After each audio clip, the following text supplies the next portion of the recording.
goals I had to complete the military were incredibly important.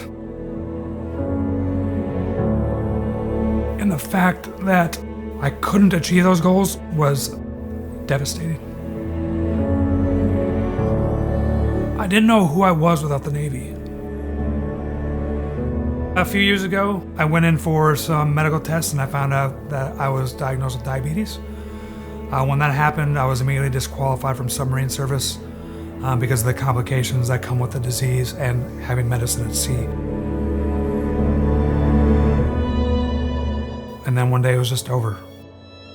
When we first told our children that we were going to be preparing for the transition of my husband retiring, there was a lot of emotion around, well, what's going to happen next? I was very scared. There was a lot of unknowns. Am I going to have a job? Am I going to have money to feed my family?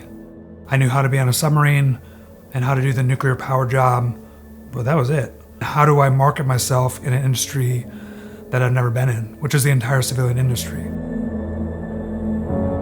I found about Operational Uniform through a coworker of mine who was actually my supervisor at my last command.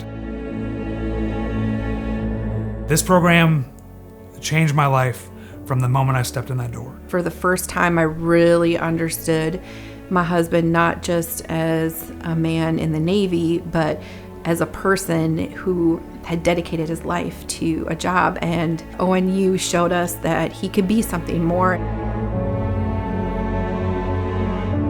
Those first few days at Operation Uniform, we stopped saying the word we. And that's a struggle for a lot of us in the military because we are trained to make sure that it's not about us.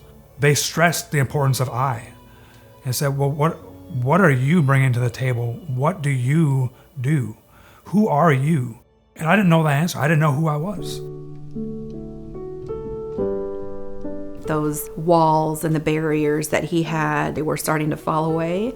And it was kind of like falling in love with him all over again. It just gave me back my husband.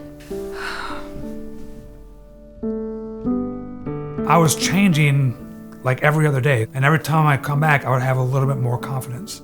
I am still a person, right? I'm still important. And I don't think I would have ever found that kind of confidence and that level of understanding of myself without going through that class. Class 47 was the first spouse program. But at the same time, I was doing the same thing. I became excited every time I knew it was a day for a class because I knew that we were going to learn something new and there was more to grow from. We started to get excited about our future. They looked at each one of us and they knew exactly what we needed. Operation Uniform is changing lives. It is giving people almost like a second chance to really show themselves that they can do what they have dreamed of.